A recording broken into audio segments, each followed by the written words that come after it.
2016년 스마베 매니저 이이지마 미치와 자니스 설립자 자니 키타가와의 조카 후지시마 주리 케이코가 파벌 싸움을 하였고, 결과적으로 스마베 멤버들이 분열되고 완전히 해체를 하면서 대중들에게도 두 여성의 존재와 함께 자니스의 경영진이 수년간 파벌 싸움에만 집중해 왔다는 사실이 만천하에 드러났습니다. 그러나 사실 자니스의 팬들은 이미 이 같은 흐름을 모르지 않았습니다. 당장 매년 12월 21일부터 1월 1일에 걸쳐 도쿄돔에서 진행되는 자니스 아이돌이 대부분이 모여 합동 공연을 하는 카운트다운 콘서트 과정에서도 파벌끼리 묶어서 움직이는 부자연스러운 모습이 드러났기 때문이었습니다.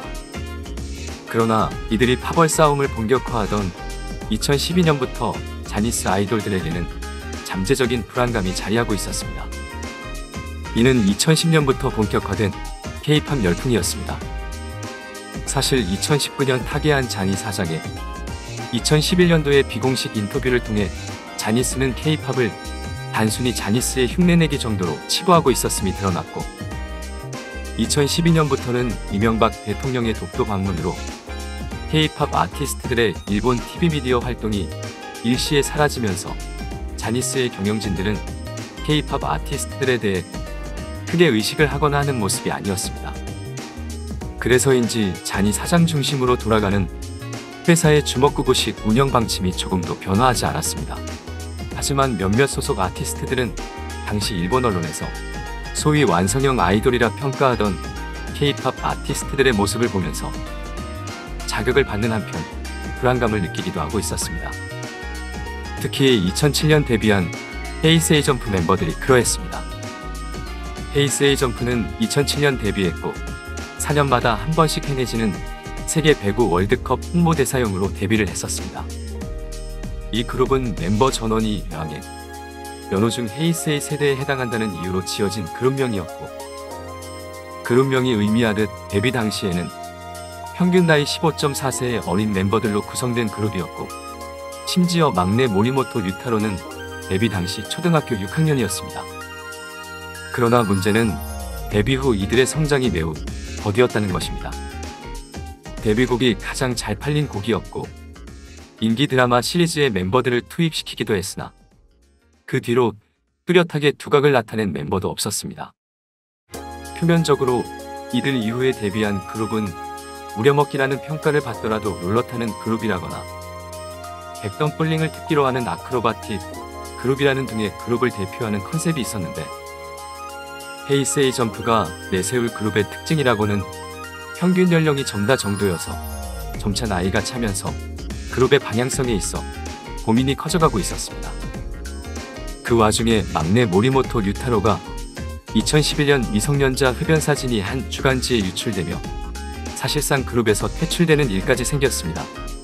결국 스케줄이 줄어서 음반 발매 텀도 점차 길어지고 있었는데, 이런 시기에 그룹의 센터 멤버이기도 했던 인기 멤버 야마다 류스케가 한류 팬임을 공언하고 한국어를 공부하고 한국인 친구를 사귀고 한국 여행도 자주 오는 한편 K-팝 음악에도 관심이 있음이 알려졌었습니다. 그리고 한편으로 어차피 사실상 독점이었으므로 회사 내에서 자신들의 위치를 생각했을 때 위태롭다는 불안감을 갖고 있던 멤버들이 새로운 돌파구로 삼은 것이 다인원 그룹이라는 점을 활용한 군무돌로의 변신이었습니다. 처음에는 오로지 안무 동작을 모두 딱딱 맞추는 것에만 초점이 맞춰져 있었으나 연차가 쌓이면서 멤버들의 댄스 실력이 늘기 시작했고, 2018년에는 아예 BTS의 소속사 빅히트 엔터테인먼트와 접촉해 BTS의 안무가 손성득 안무가를 초빙해 새 싱글 안무를 의뢰하고 직접 신곡 안무도 교육받았고, 이후 이렇게 만들어진 싱글곡 백러나이트로 촬영된 뮤직비디오가 여타 자니스 그룹들과는 다른 수준 높은 댄스 무대로 평가받으며 화제가 되었습니다. 그리고 헤이세이점프는 콘서트의 관객이 늘기 시작하면서 독점의 힘이 아닌 스스로 만들어낸 무대의 힘으로 조금씩 성장을 시작했습니다. 그러나 다른 그룹들은 사정이 달랐습니다.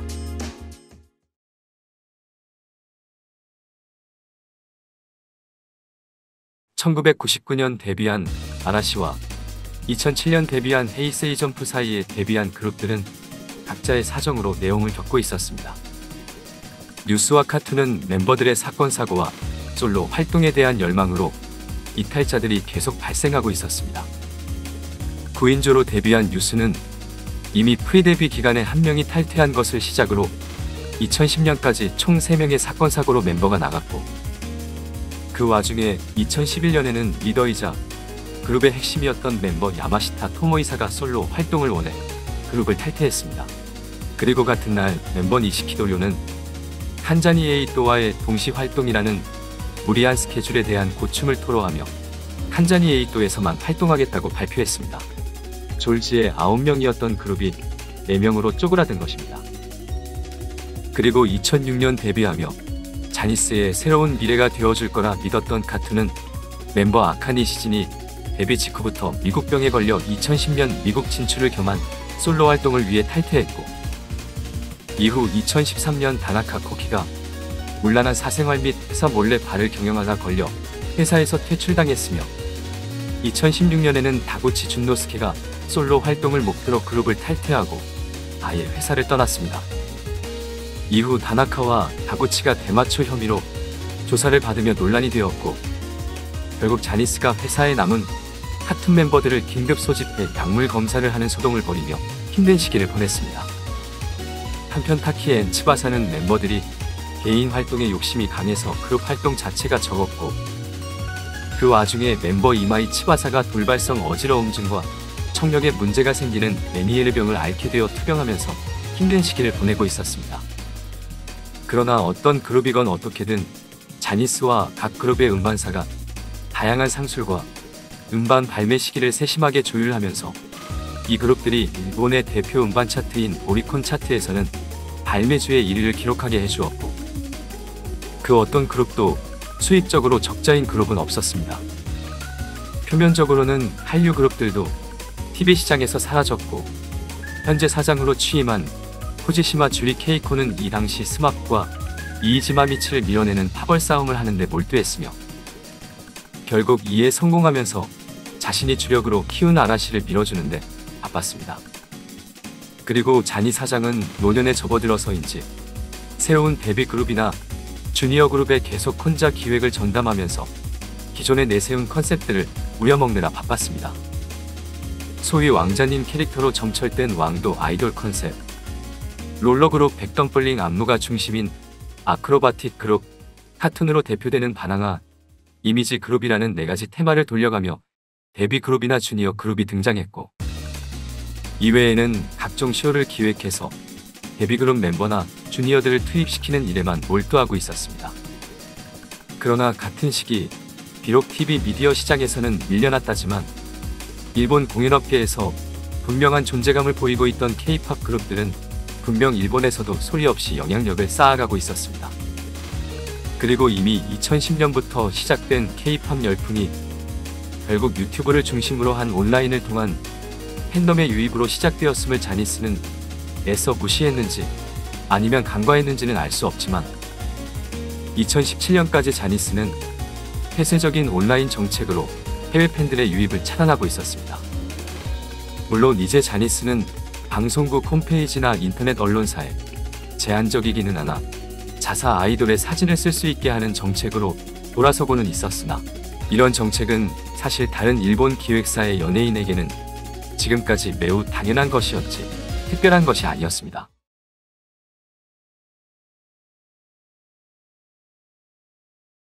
(2015년) 데뷔한 한국, 일본, 대만 멤버로 구성된 다국적 그룹 트와이스가 2017년 1월 정식으로 일본 데뷔를 했습니다. 이미 데뷔 전부터 트와이스는 일본인이 3명이나 포함된 K-팝 메이저 걸그룹으로 알려져 일본의 K-팝 팬들에게도 인지도가 높았으며, 특히 TT춤이 SNS에서도 인기를 모아 론 데뷔 초부터 주목을 받으며 인기를 모을 수 있었습니다. 그런데 특이점이 있었습니다. 바로 트와이스의 일본 진출 전략이었습니다.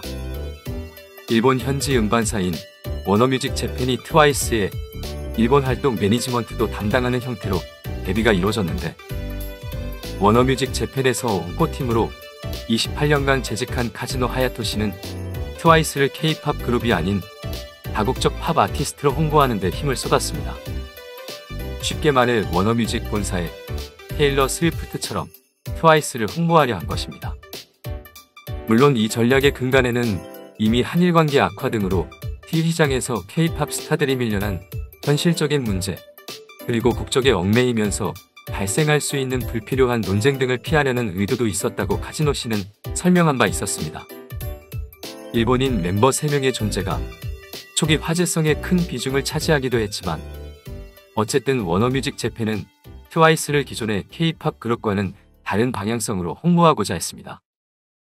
결과적으로 워너뮤직 재팬의 전략은 트와이스를 일본에서 성공시키기 위한 전략들이었지만 이제 K-팝 가수들에게 새로운 공식이 생겼습니다. 이제 한류 K-팝이라는 마케팅 단어를 지향하고 SNS로 활발한 홍보와 소통을 거친 후 일본 현지에서 반응이 오면 자연스럽게 공연과 음악 방송 중심으로 활동을 시키는 패턴을 만들 수 있게 된 것입니다. 그리고 새로운 K-팝 그룹이 일본에서 주목을 받기 시작했습니다. 2013년 한국에서 데뷔하고 2014년부터는 일본에서 음반을 발표하며 조금씩 일본 현지 활동을 이어가고 있던 BTS였습니다.